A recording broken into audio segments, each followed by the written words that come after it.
You are doing everything right. You are diligent about your health. You supplement with calcium and vitamin D3 every single day. Your doctor likely recommended it. You do it to keep your bones strong, to prevent a fall, to avoid the devastating fractures that steal independence. But what if I told you that the very calcium pill you are taking to save your bones could be hardening your arteries? This is not speculation. This is not fear-mongering. This is a well-documented scientific reality known as the calcium paradox. The big question is this: how does the calcium you ingest know where to go? In this video, I am going to explain exactly why relying only on calcium and D3 is a dangerous mistake after the age of 60. And I will introduce the one forgotten nutrient that acts as the traffic cop, ensuring that calcium goes into your bones and stays out of your arteries. This is the nutrient linked in major studies to a staggering reduction in fracture risk, in some cases by as much as 77%. Decoding the calcium paradox. When you take a calcium supplement and vitamin D3 helps you absorb it, that calcium enters your bloodstream. But here is the critical problem. Calcium does not have a GPS. It does not automatically know its destination. Your body essentially has two places to put that calcium. First, your hard tissues, which are your bones and teeth. This is where we want it to go.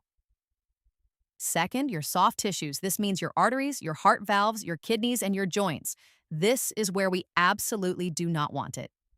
When calcium accumulates in your soft tissues, it causes calcification. Arterial calcification, or the hardening of your arteries, is one of the single biggest predictors of cardiovascular disease, heart attacks, strokes, and high blood pressure. This is the paradox. In your effort to prevent bone fractures, you may be unknowingly increasing your risk of a heart attack. Your bones are starving for calcium while your arteries are turning to stone. So how does your body control this? It uses two critical protein switches. The first switch is for your bones. It's a protein called osteocalcin. Think of osteocalcin as the construction worker inside your bone. Its job is to pull calcium out of the bloodstream and bind it, or glue it, onto your bone matrix. This is what builds bone density and strength. But here's the catch. Osteocalcin must be activated to do its job. The second switch is for your blood vessels. It's a protein called Matrix Gla Protein, or MGP. Think of MGP as the security guard for your arteries. It is the most powerful inhibitor of soft tissue calcification known to science. Its entire job is to patrol your blood vessels and remove any rogue calcium deposits. But just like osteocalcin, MGP must also be activated to work. You have a builder for your bones and a guard for your arteries, both waiting for instructions. So, what is the missing link? What is the key that turns both of these proteins on? The answer is vitamin K2, the unignorable evidence. This is the core value that 99% of people, and frankly, many doctors, have missed. Vitamin K2 is the traffic cop for calcium. Here's how it works. Vitamin K2 activates osteocalcin, telling the builder to start building bone. Vitamin K2 also activates Matrix Gla Protein, telling the guard to start cleaning your arteries. Without K2, you are swallowing calcium, but it's just floating aimlessly through your body, ending up in the wrong places. It's like loading a cannon, the calcium, but having no one to aim it or fire it. This is not a theory. We have powerful human data. The most famous is the Rotterdam study, published in the Journal of Nutrition. This massive study followed thousands of elderly adults in the Netherlands for over 10 years. The results were stunning. The participants who consumed the highest levels of vitamin K2 in their diet had a 52% reduction in severe aortic calcification. And even more staggering, they had a 57% reduction in mortality from coronary heart disease. The evidence for bone health is just as powerful. This is perhaps the most astonishing part. A major meta-analysis published in the Archives of Internal Medicine looked at multiple Japanese studies. It found that supplementing with vitamin K2 was associated with a 60% reduction in vertebral, spinal fractures, a 77% reduction in hip fractures, and an 81% reduction in all non-vertebral fractures. These numbers are not trivial. A 77% reduction in hip fractures is life-changing. This data clearly shows that vitamin K2 is essential for both building strong bones and protecting your heart. Now you might be thinking, but I eat spinach. I eat kale. I get plenty of vitamin K. This is the most common and dangerous confusion. You are thinking of vitamin K1. Vitamin K1, or phylloquinone, is found in leafy green vegetables. Its primary job in the body is blood clotting. Your liver uses it to make sure you stop bleeding when you get a cut. Vitamin K2, or the menaquinone, is different. It is found in animal products and fermented foods. Its primary job is calcium metabolism, directing that calcium. While your body can convert a tiny amount of K1 to K2, it is wildly inefficient. Vitamin K1 cannot effectively do the job of vitamin K2. Your action plan: we have a major problem in our modern Western diet. It is profoundly deficient in vitamin K2. We simply do not eat the foods that contain it anymore, like fermented foods or organ meats from grass-fed animals. It is highly likely that you are deficient in vitamin K2 right now and do not even know it. If you want to fix this, you first need to know that not all K2 is the same. There are two main forms you will see: MK4 and MK7. MK4 is the short-acting form.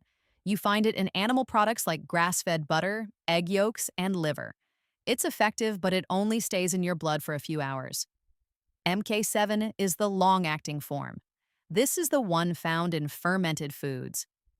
The single richest source on Earth is a Japanese food called natto, which is fermented soybeans.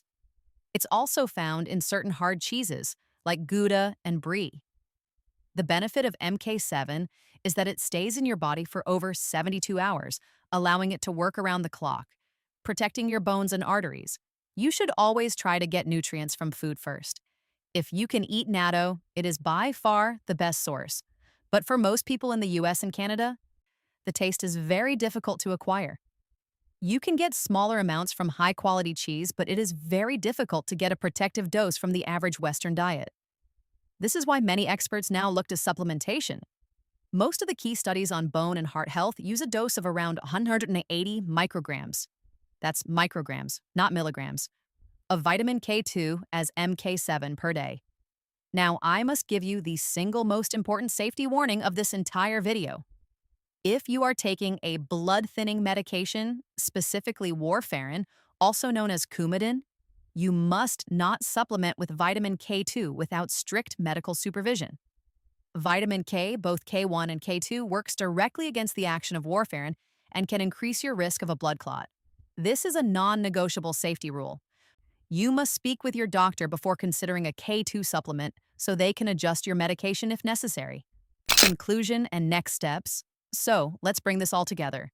Taking calcium after 60 without vitamin K2 is like having construction materials, calcium delivered to a work site, but with no workers, osteocalcin, to build the house, and no security, MGP, to stop thieves from piling that material in the street, your arteries.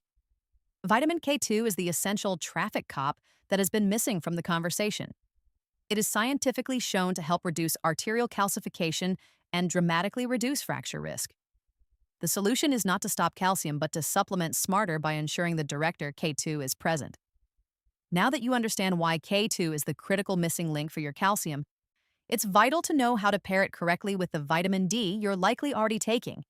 In our very next video, we'll break down the exact ratios of D3 and K2 you need to discuss with your doctor to ensure you're getting the benefits without the risks.